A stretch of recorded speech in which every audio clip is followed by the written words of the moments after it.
나의 시선을 주께 두고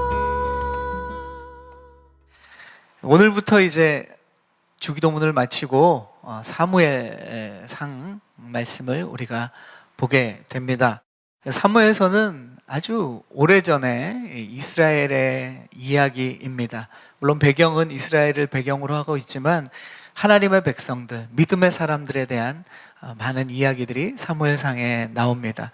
어느 정도 오래전이냐면 기원전 1000년 전 정도에 있었던 이야기, 사건들을 다루고 있습니다. 까마득하죠. 그 시기가 우리나라로 치면 언제냐? 고조선 시대입니다. 청동기 시대죠. 청동기 시대면은 우리가 지금 사용하고 있는 이러한 철로 된 물건들이 하나도 없는 시대입니다. 시기가 청동기 시기지 사실 청동으로 된 물건들도 일반인들이 쉽게 접할 수 없는 거죠. 주로 귀족들의 장신구나 그 다음에 칼 이런 데 쓰여지는 것이 청동이고, 청동기 시대 대부분 사용한 것은 돌칼 그죠? 돌로 된 물건들을 사용하던 시기입니다. 농사도 돌로 된 농기구를 가지고 사용하던 시기라고 합니다. 그러니까 굉장히 아주 오래전의 이야기죠. 우리는 성경에서 보기 때문에 그렇게 먼 시대의 이야기인 거를 우리가 좀 잊고 지냅니다. 그러나 우리가 사무엘상을 볼 때 아주 오래전에 있었던 이스라엘 백성들의 이야기이지만 그 속에서 또 하나님을 만났던 사람들, 또 하나님께서 그들을 어떻게 인도하셨는지 믿음의 진리들, 변하지 않는 그러한 믿음의 역사들과 또 은혜들이 있습니다. 우리가 사무엘상을 쭉 한 절 한 절 보고 말씀을 보면서 우리가 하나님이 믿음의 백성들에게 주신 은혜를 우리가 또한 이 시대에 함께 나눠보기로 하겠습니다. 기원전 1000년 전에 이 사무엘상이라는 이 말씀의 이 제목처럼 사무엘이라는 선지자가 태어납니다. 사무엘은 사실 성경에 새로운 시대를 알리는 그 서막과 같은 그러한 시기에 그러한 역할들을 하는 선지자입니다. 이전의 선지자와는 달랐고, 그리고 사무엘 이후에 새로운 역사가 이스라엘에게 펼쳐집니다. 사무엘이 태어나기 전에는 가나안 땅에 이스라엘 백성들이 정착해서 살았는데, 그들이 이 땅의 축복, 이 땅의 풍요, 이런 것을 쫓고 살던 시대였습니다. 사무엘상 전에는 이 사사기라는 것이 나오죠. 사사 시대였습니다. 그때는 하나님을 믿는다고는 하지만 땅의 우상들을 섬겼습니다. 왜 이스라엘 백성들이 축복을 주시는 하나님을 보지 못하고 그 땅의 우상들을 섬겼느냐?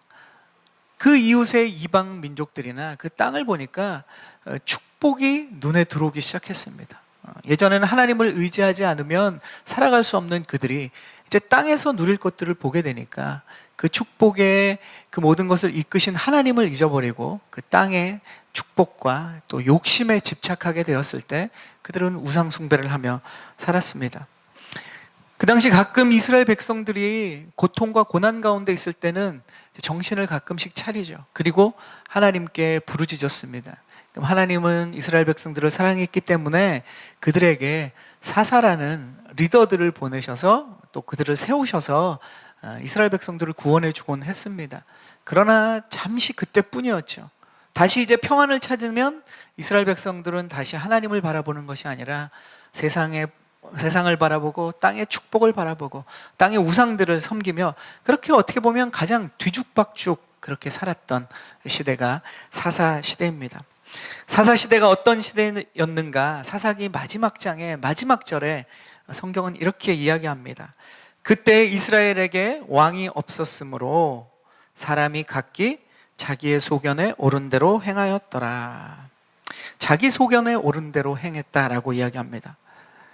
사람들이 자기가 옳다고 생각하면 그것을 믿고 살아가던 시대가 바로 사사시대, 사무엘이 태어난 그 배경이 되는 시대였죠. 자기의 경험대로, 자기의 욕심대로, 자기가 옳다고 생각하면 그거대로 살아가는 시대였다는 겁니다. 2016년을 살고 있는 우리가 이 땅을 바라보면, 어쩌면 우리 자신의 삶을 바라보면 사실 이 사사시대와 별반 다름없는 그러한 삶을 살아가는 우리들의 모습을 보게 됩니다. 내 생각이 하나님의 말씀보다 우선하는 시대, 때로는 하나님이 주신 말씀까지도 내가 원하는 대로 해석하고 또 내가 편한 대로 적용해버리는 그러한 시대를 우리가 살아가고 있습니다. 사사시대 이스라엘 백성들이 그렇게 살아갈 때 그들에게 결국 남은 것은 사사기를 마무리하면서 그들에게 보여지는 그들이 과연 얻은 것은 무엇인가? 성경을 보면 그들이 많은 세상의 것을 쫓고 세상의 것들을 추구했지만 그들이 결국 경험한 것, 그들에게 남은 것은 비참한 꿈이었다는 거죠.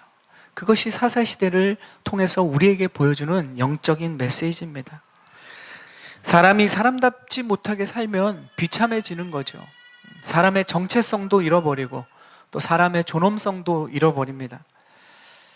마찬가지로 우리가 하나님의 뜻대로 살지 않으면 하나님의 백성이지만 하나님의 자녀이지만 우리에게는 그리스도인의 정체성을 상실해버리게 됩니다. 또 그리스도인의 그 귀한 하나님이 존귀하게 여겨주시는 그 존엄성도 우리는 놓쳐버린다라는 것이죠.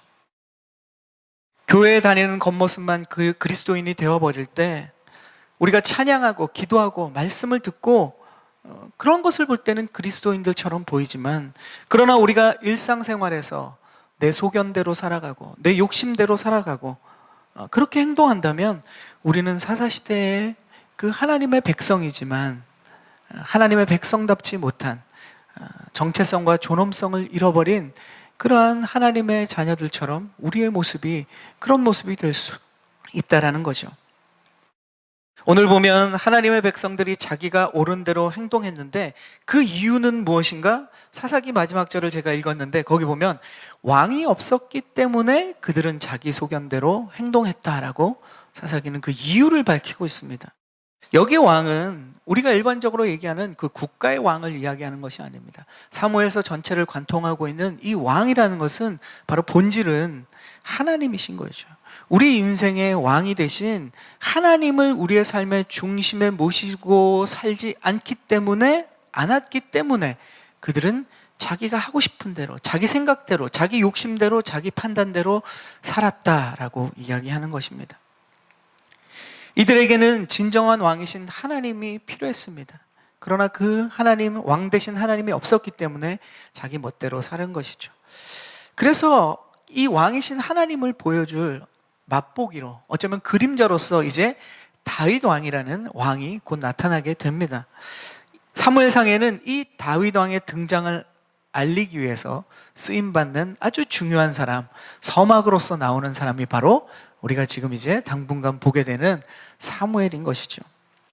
사무엘은 마치 예수님의 등장을 알리기 위해 쓰임받았던 세례요한과 굉장히 비슷한 모습들이 많이 있습니다. 세례요한의 탄생도 굉장히 어려움을 겪었죠. 그 세례요한의 어머니인 엘리사벳이 아이가 없었던 그러한 어머니였습니다. 사무엘의 어머니 한나도 어떻습니까? 우리가 계속 보게 되겠지만 아이를 갖지 못했던 그러한 어머니였던 것이죠.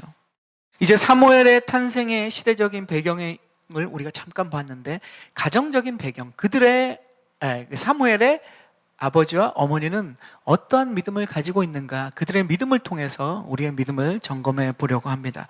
먼저 아버지에 대한 이야기가 나오는데 우리 1절부터 3절까지를 함께 읽겠습니다. 1절부터 3절까지.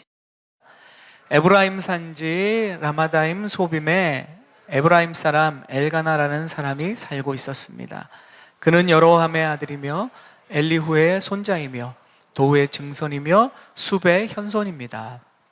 엘가나는 두 아내가 있었는데 한 사람의 이름은 한나였고 다른 한 사람의 이름은 분인나였습니다. 분인나는 자식이 있었지만 해마다 전능하신 여호와께 경배와 제사를 드리기 위해 고향에서 실로로 올라갔습니다. 그곳에는 엘리의 두 아들 홈니와 비느하스가 여호와의 제사장으로 있었습니다.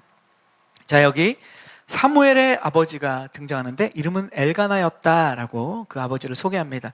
그러면서 그는 어떤 사람인가? 먼저 족보가 쭉 나옵니다. 그의 아버지와 할아버지와 그의 윗대를 쭉 이렇게 네 사람을 소개하고 있는데 성경에서 보통 족보가 나오면 영적 의미가 굉장히 많이 나옵니다. 그러니까 어떤 사람의 족보가 나오면 이 사람의 영적인 흐름은 어떤가, 어떠한 위인들, 어떠한 하나님의 사람으로부터 그러한 영적인 유산을 물려받았느냐가 굉장히 중요하기 때문에 족보가 나오는 거죠. 그런데 오늘 사무엘의 아버지 엘가나가 어떤 출신인지 그의 족보를 쭉 4대에 걸쳐서 이야기하고 있는데, 이분들은 성경에 여기에만 등장하는 사람들입니다. 이 사람들이 그 전에 어떠한 활동을 하고 어떠한 일을 했는지는 전혀 알 수가 없는 것이죠. 이름만 소개되고 또 이제 역대상에도 역시 이름만 나오는 사람들입니다. 무슨 얘기냐 하면, 특이한 우리가 위인으로서 기대할 만한 그런 업적을 가진 그러한 계보와 그러한 족보에서 이 엘가나가 또 사무엘이 탄생하지 않았다라는 것을 설명하고 있습니다. 그리 대단한 사람들은 아니었다는 거죠. 물론 엘가나는 2명의 아내와 또 자식들을 먹여 살릴 만큼 넉넉한 집안이라는 것을 우리가 말씀을 통해서는 알 수 있지만, 그들의 조상들이 특별한 사람들은 아니었다는 거죠. 그러니까 엘가나의 출신이 그저 평범한 사람이라고 소개하는 겁니다. 엘가나는 평범한 사람이었다. 그러나 그 뒤에 이 평범한 사람이 3절에 무엇을 하고 있는가? 우리가 읽은 말씀을 보면 해마다 고향에서 실로로 가서 경배하고 제사를 드렸다라고 이야기하고 있습니다.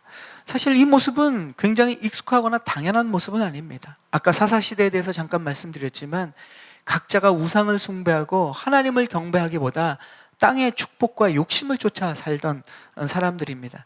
하나님을 향한 예배를 잊어버린 그 시대에 이 엘가나는 평범한 출신이었지만, 평범한 사람이었지만, 그가 평범하지 않은 이유는 무엇인가? 하나님을 향한 예배를 드리고 있었던 사람이라는 것을 성경은 이야기합니다. 엘가나는 다른 사람들과 다르게 꾸준하게 예배를 드리며 하나님을 경외했던 사람이라는 것을 성경은 보여주고 있는 것입니다. 이 엘가나의 조상을 설명하면서 또 그의 출신을 소개하죠. 엘가나의 출신은 에브라임이다라고 소개합니다.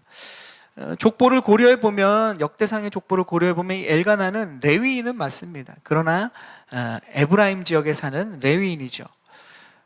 엘가나의 아들인 사무엘이 나중에 대제사장의 역할을 하게 되는 것을 보면, 사실은 이 엘가나의 아들 사무엘은 대제사장이 될 수 없는 족보입니다.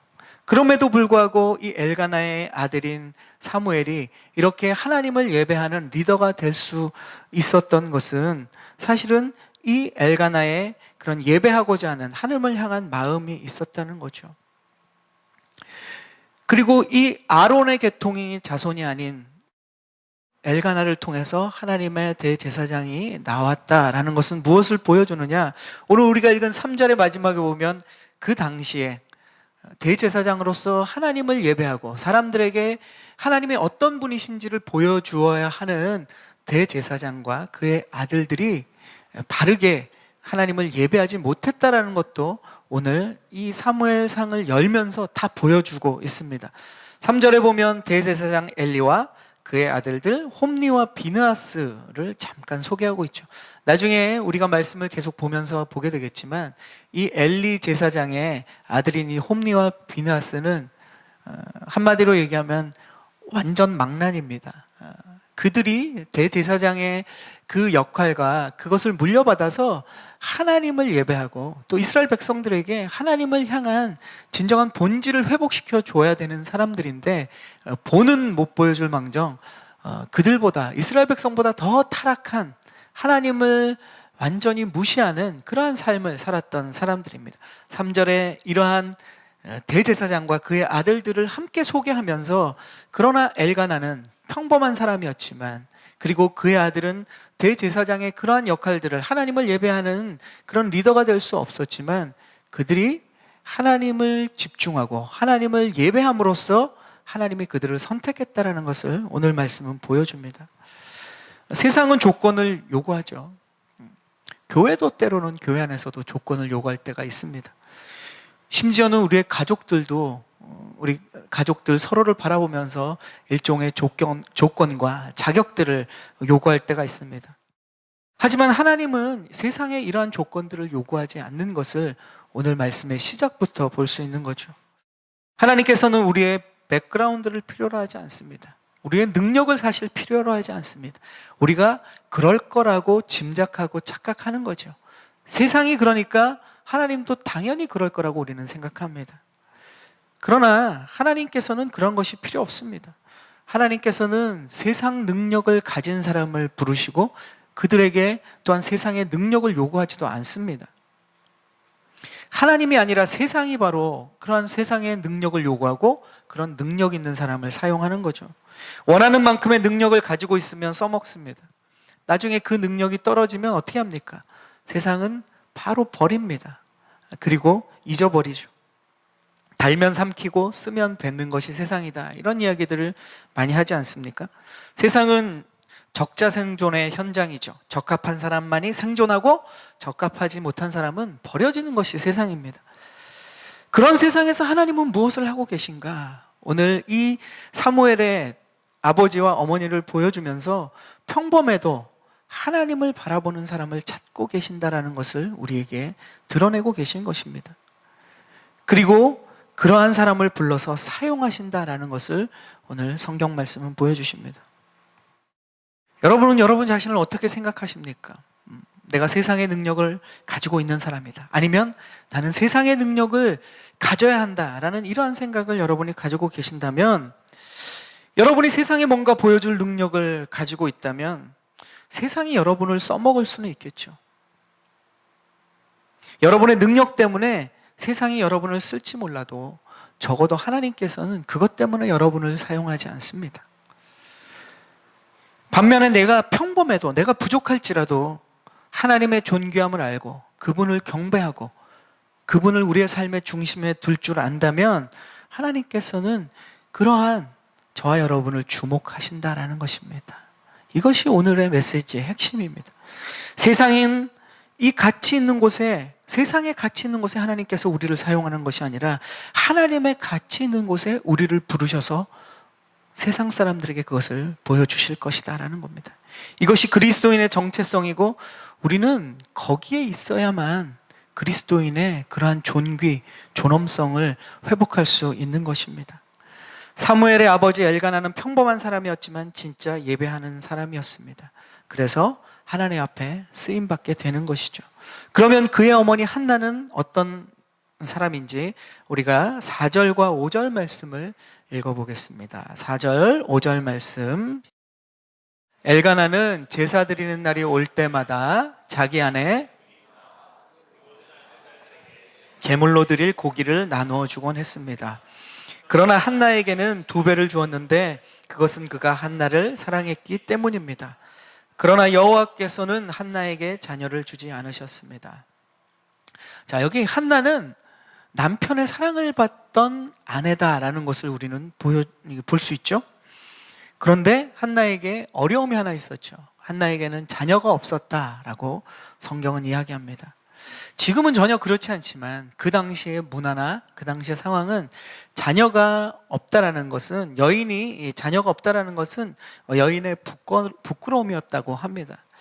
한나는 사랑을 받고 누리는 것이 있었죠. 그러나 그 당시 문화로는 큰 결핍이 있었던 여인이라는 것을 우리는 볼 수 있습니다.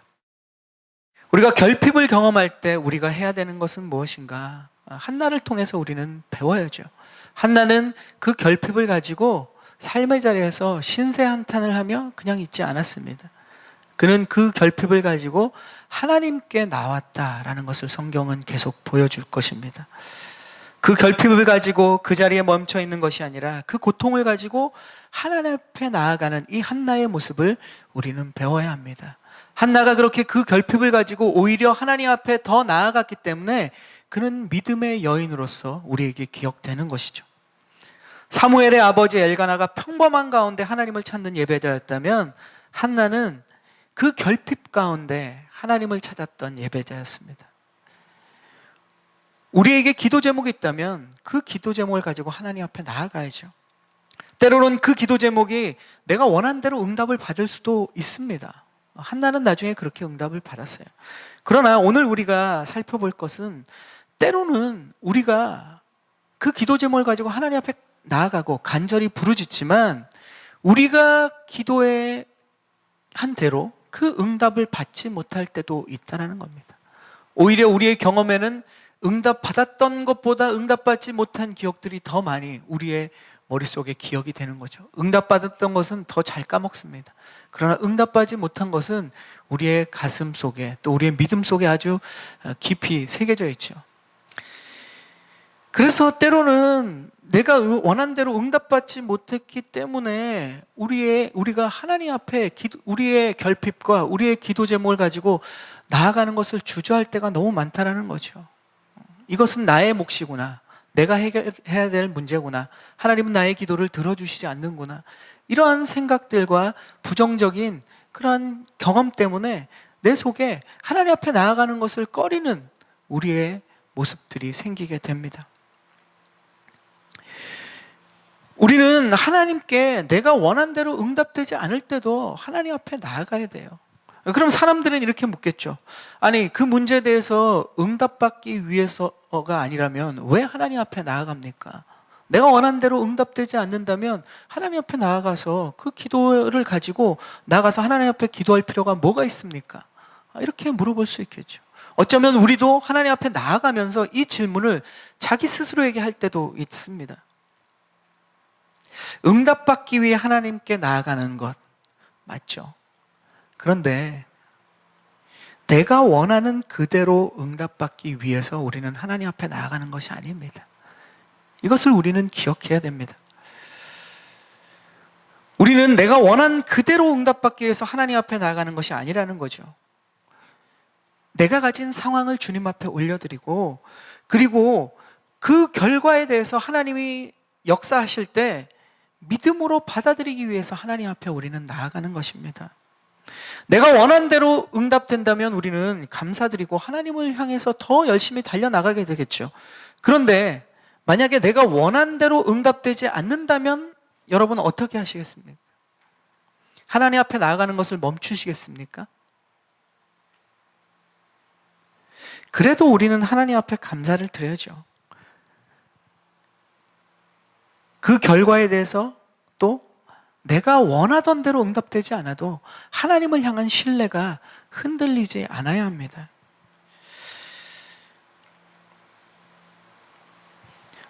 우리는 이 기도 응답이라는 말 안에 우리도 모르게 살짝 끼워 넣은 것이 있습니다. 우리의 마음속에. 그게 뭐냐면 기도 응답이라는 말 앞에 내가 원하는 그대로라는 말을 우리는 이미 넣어버리고 있기 때문에 우리에게 어려움이 찾아오고 우리가 하나님 앞에 나아가는 것이 꺼려지고 주저하게 된다는 겁니다. 기도응답이라는 단어 앞에 여러분 어떻습니까? 여러분이 하나님 앞에 기도를 할 때 기도응답이라는 단어 앞에 내가 원하는 그대로라는 말을 이미 우리는 전제하고 있지 않습니까? 그러니까 기도응답이 되었다, 안 되었다라고 우리가 우리의 기도응답을 평가하고 쉽게 판단하고 쉽게 말하는 거죠. 기도응답이라는 말은 사실은 내가 원하는 그대로라는 말을 빼버려야 되는 겁니다. 기도응답과 그 단어는 함께 있을 수 있는 것이 아닌데 우리는 우리 마음속에 이미 내가 기도응답이라고 얘기할 때는 내가 원하는 그대로의 기도응답이라는 말로 우리는 생각하는 거죠. 제가 고교 시절에 기도하는 어떤 방법을 배웠어요. 물론 결론적으로 먼저 얘기하면 잘못된 방법이죠. 고등학교 때 이 기도 방법을 배워서 제가 기도할 때가 있습니다. 제 기도 제목을 한 줄 한 줄 하나씩 쓰는 거예요. 아주 자세하게. 그리고 그 뒤에 칸에는 뭐냐면 기도 응답에 이렇게 칸을 만들어 놓는 거죠. 그리고 기도가 응답되면 동그라미를 치고 기도가 응답되지 않으면 X를 하면서 나의 기도들이 어떻게 하나님께서 응답하고 응답하지 않는가 이것을 점검하는 표를 만들어서 기도 훈련을 할 때가 있었습니다. 심지어는 시험 때도 제가 적용을 해봤는데 이제 기말고사를 보면 이제 과목들이 그때 되게 많지 않았습니까? 과목별로 다 쓰고 이제 뒤에 칸을 하나씩 놔뒀습니다. 점수가 제가 예상했던 것보다 잘 나왔으면 당연히 동그라미를 쳤겠죠. 그리고 저는 거기다 그것도 썼습니다. 땡큐 이렇게 썼습니다. 네. 제가 원했던, 제가 노력하고 제가 기대했던 점수가 나오지 않았을 때 제가 거기다 그러면 뭐라고 썼겠습니까? 네, 여러분은 어떻게 쓰셨을 것 같아요? 네, 차마 X는 못했습니다. 하나님 앞에 좀 꺼리낌이 있어서. 그러나 아무것도 쓰지 않았어요. 물론 아무것도 쓰지 않았지만 제 마음 안에는 거기에는 실망과 또 하나님을 향한 낙심과 여러 가지가 포함되어 있는 공백이었습니다. 제가 고교 시절에 기도 리스트에 기록됐던 그 X표와 공란들, 그것이 과연 기도 응답이 안 된 것일까요? 그때는 저는 그렇게 생각했습니다. 또 그렇게 훈련을 받았죠. 하나님이 응답하시는 기도가 있고 응답하지 않는 기도가 있구나. 또 하나님이 지금 상황에서 나의 이 기도의 양이 차거나 차지 못해서 이러한 O와 X 또는 공란이 있구나라고 생각했습니다. 그러나 말씀을 보면서 기도에 대해서 배워가면서 또 하나님의 사람들이 이 기도 응답에 대한 반응들을 보면서 기도 응답이라는 단어 앞에 마음으로 슬쩍 끼워 넣은 내가 원하는 그대로 이것이 나에게 있다는 것을 깨닫기 시작했습니다. 그리고 내가 원하는 그대로라는 그 숨겨진 그 글자들을 다 지워버리기로 마음을 먹었습니다. 가장 큰 변화는 뭐냐? 기도하기가 쉬워졌다는 겁니다. 그것을 지워버리기 전까지는 기도하면서도 걱정되고 두렵고 조마조마하고 하나님이 이걸 안 들어주시면 어떨까? 어떡할까? 이런 것 때문에 기도하면서 평안과 하나님을 향한 신뢰가 생기는 게 아니라 오히려 의심이 드는 거죠. 그리고 기도하기가 힘든 겁니다. 기도하고 나서도 할 때도 그렇지만 하고 나서도 평안이 찾아오지 않았던 것입니다. 우리는 이러한 내가 원하는 그대로의 기도 응답, 내가 원하는 그대로라는 단어를 지우지 않으면 하나님과 나와의 관계가 잘못 성립이 되는 거예요. 그렇게 되면 하나님과 나와의 관계는 내가 만든 하나님이지 나를 만드신 하나님이 될 수 없다는 겁니다. 우리는 입으로는 나를 만드신 하나님을 이야기하지만 우리의 삶에서 우리는 내가 만든 하나님을 붙잡고 살아갈 때가 너무 많습니다. 기도의 응답도 그렇죠. 하나님은 모든 기도에 응답하시는 분이신데 내가 원하는 그대로라는 단어를 전제하고 그것을 내 삶에서 신앙에서 빼놓지 않기 때문에 내가 만든 하나님을 붙잡고 살아간다는 거죠. 나를 만드시고 나를 이끄시는 하나님은 도대체 우리의 곁에 어디 계시는 겁니까? 우리 안에 이러한 내가 원하는 그대로라는 것을 지워버리지 않으면 우리는 보이는 대로 나타나는 결과대로 계속 이리저리 흔들릴 겁니다. 우리 안에 하나님이 있다가도 없는 것 같은 것을 느낄 때가 더 많겠죠. 이것은 믿음이 아닙니다. 믿음은 보이지 않는 것이라고 성경은 분명히 말씀하시는데 내 눈앞에 보이는 결과에 따라서 이것이 있다가도 없고 없다가도 있고 그렇다면 이것은 진짜 믿음은 아닌 것이죠. 그래서 우리는 기도하기 전에 두 가지를 꼭 기억하고 나서 기도해야 됩니다. 첫 번째는 모든 기도는 다 응답된다는 사실입니다. 아멘? 모든 기도는 응답이 다 있어요. 내가 기도한다면 내 기도를 반드시 하나님이 들으시기 때문에 하나님께서 내 기도를 들으셨다면 하나님께서는 반드시 응답해 줄 것이다. 아멘? 우리가 기도하기 전에 먼저 내 심령에 이것을 붙잡고 기도를 해야 돼요. 그렇지 않으면 향방 없는 기도가 됩니다. 하나님이 분명히 들으시기 때문에 들으셨다면 응답하신다는 겁니다. 그리고 두 번째, 오늘 우리가 나눈 것처럼 그 응답이 때로는 내가 원하는 그대로가 아니어도 받아들일 수 있는 믿음을 나에게 주시옵소서. 우리의 기도에는 이것이 전제되어야 된다는 것이죠. 언제나 위대하신 하나님, 그리고 언제나 좋으신 하나님, 언제나 나를 인도하시는 하나님, 하나님에 대한 이러한 신뢰가 우리에게 있다면 하나님께 기도하는 것은 그렇게 어렵지 않습니다. 기도하고 나서도 그렇게 걱정되지 않습니다. 기도할 때도 기도 후에도 참 평안이 생기는 거죠. 항상 기뻐하면서 기도할 수 있고 쉬지 않고 기도할 수 있고 범사에 감사하며 기도할 수 있는 이유는 무엇인가? 기도 응답이라는 단어 앞에 내가 끼워 넣은 내가 원하는 그대로라는 단어만 뺀다면 우리의 삶에서는 기도뿐만 아니라 우리의 삶의 모든 순간 하나님이 그렇게 주고 싶어 하시는 참 평안이 우리 가운데 있을 수 있다는 겁니다. 말씀을 마무리하겠습니다. 오늘 기도할 때 우리의 필요를, 우리가 원하는 것을 하나님 앞에 기도해야 되는 건 맞습니다. 당연히 그렇게 기도해야 되겠죠. 하지만 동시에 내가 원하는 그대로 응답되지 않더라도, 그리 아니하실지라도 내가 하나님을 향한 신뢰하는 마음을 갖기를 우리가 원하는 것입니다. 그리고 지금의 이 결과 후에 나를 결국 선하게 인도하실 그 하나님을 우리가 기대한다면 우리의 믿음은 반석 위에 세워지는 믿음이 됩니다. 이렇게 우리가 바르게 기도하는 습관을 갖기를 원하는 것이죠. 사실 한나는 이제 우리가 계속 보게 되지만 그때까지는 사실 자기가 원하는 대로의 응답을 받지 못한 여인이었습니다. 그러나 그 후에 하나님께서 채우시죠. 자신이 경험하고 있는 이 결핍의 모든 것은 과정 중이었어요. 나중에 결과는 그 결핍 속에서 하나님 앞에 나갔을 때 하나님이 채워주셨습니다. 그러나 수많은 믿음의 사람들이 자신의 결핍을 가지고 하나님 앞에 나아갔을 때 다 채용을 받지 못했어요. 어쩌면 가장 중요한 것들은 오히려 그 결핍 속에서 그대로 삶을 마무리했던 사람들이 있습니다. 가장 대표적인 것이 누구의 사건이겠습니까? 예수님이 그러시지 않았습니까? 겟세마네 동산에서 간절히 기도하셨어요. 그러나 예수님의 기도는 응답되지 않았습니다. 예수님의 바람은 응답되지 않았죠. 그러나 마지막에 예수님이 결국 마무리로 기도하셨던 건 무엇입니까? 내 뜻대로 마시고 아버지의 뜻대로 하여 주시옵소서. 하나님의 뜻이 이루어졌을 때 저와 여러분이 그것으로 인해서 영원한 구원을 얻게 된 것입니다. 우리에게는 만약에 우리가 기도하고 있는 그 기도 제목들에 대해서 내가 원하는 그대로의 응답이 영원히 이루어지지 않을지라도, 그러나 우리는 하나님 앞에 나아가야 될 것입니다. 왜냐?